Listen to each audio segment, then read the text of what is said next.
Bismillahirrahmanirrahim. Assalamualaikum warahmatullahi wabarakatuh. Selamat pagi anak-anak ibu yang soleh dan solehah. Semoga pagi ini kita dalam lindungan Allah Subhanahu wa Ta'ala. Amin. Oke, sebelum belajar tematik, silahkan dipersiapkan buku tulis dan pensil untuk mencatat. Hari ini kita akan belajar tematik tema 2, subtema 1 tentang sumber energi.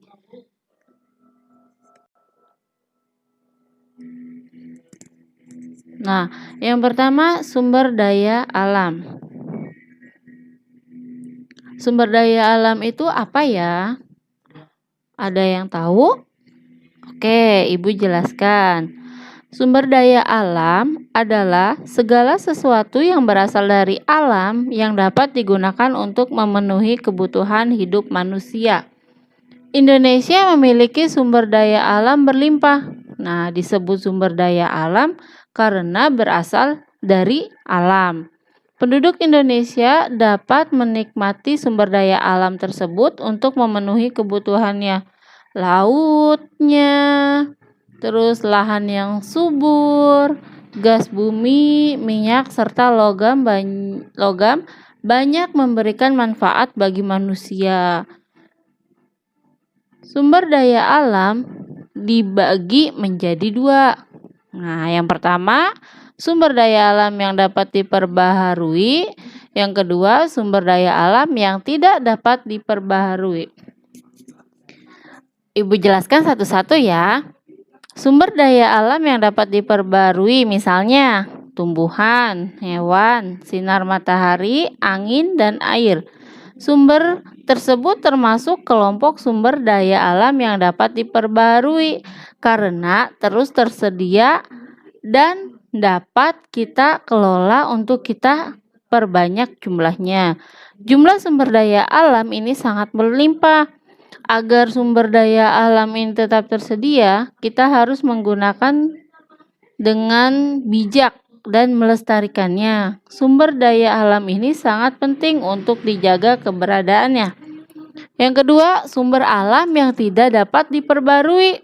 Minyak bumi, emas, besi, dan berbagai tambang termasuk ke dalam kelompok sumber daya alam tidak dapat diperbarui. Mengapa demikian? Karena jumlahnya sangat terbatas. Untuk menghasilkan minyak bumi diperlukan waktu yang sangat lama. Oleh sebab itu kita harus berhemat. Oke. Selanjutnya ada sumber energi. Apa yang dimaksud sumber energi? Yuk, dicatat. Sumber energi adalah segala sesuatu di sekitar yang mampu menghasilkan sesuatu energi, baik yang kecil maupun besar. Ya, Ibu ulang. Sumber energi adalah segala sesuatu di sekitar yang mampu menghasilkan suatu energi, baik yang kecil maupun yang besar. Nah, di dalam kehidupan sehari-hari ada contoh sumber energi. Yang pertama, matahari, angin, dan listrik.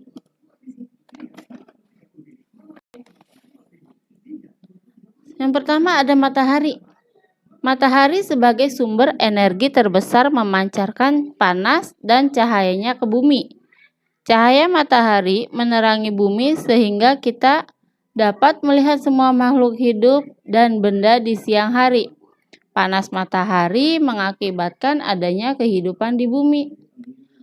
Nah, manfaat energi matahari bagi kehidupan untuk menjemur pakaian, untuk membantu fotosintesis tumbuhan.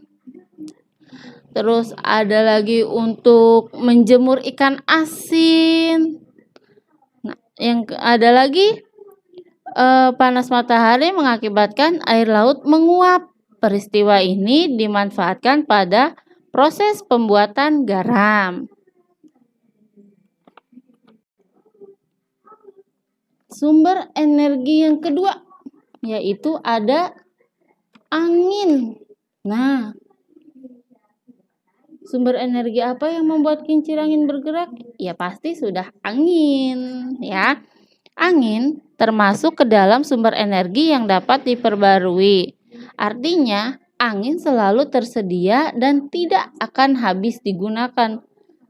Angin terjadi karena peran penting dari energi panas matahari. Saat suatu wilayah memiliki suhu udara yang sangat panas dan di wilayah lain bersuhu dingin, maka udara di daerah panas akan naik dan diisi oleh udara dari wilayah bersuhu dingin. Pergerakan udara ini kemudian disebut sebagai angin. Angin memiliki banyak peranan dalam kehidupan. Pada proses hujan, angin membuat awan-awan bergerak ke berbagai wilayah di atas daratan, sehingga banyak wilayah akan terhindar dari kekeringan. Seiring dengan perkembangan teknologi, saat ini angin juga dimanfaatkan sebagai sumber energi listrik. Oke, selanjutnya. Nah, coba perhatikan gambarnya. Benda-benda itu banyak ya, sering kita lihat. Ada televisi, kulkas, AC, lampu. Kira-kira kita memerlukan energi apa ya untuk menyalakan semua benda-benda tersebut? Ya, yang ketiga, energi listrik. Energi listrik adalah energi utama yang dibutuhkan bagi peralatan listrik atau energi yang tersimpan dalam arus listrik dengan satuan ampere dan tegangan listrik dengan satuan volt dengan ketentuan kebutuhan konsumsi daya listrik dengan satuan watt untuk menggerakkan lampu, AC, kulkas, televisi, dan masih banyak lainnya. Nah, apa itu hak? Hak adalah sesuatu yang kita dapatkan. Sesuatu yang kita dapatkan, ya. Contoh, hak mendapatkan air yang bersih, mendapatkan kenyamanan. Hak kita yaitu yang lain, coba nanti kalian sebutkan. Ada juga contoh bukan hak, bebas berbuat kejahatan, mencontek saat ulangan. Nah, kalau mencontek saat ulangan itu bukan hak. Kenapa? Karena ketika ulangan kita tidak boleh mencontek.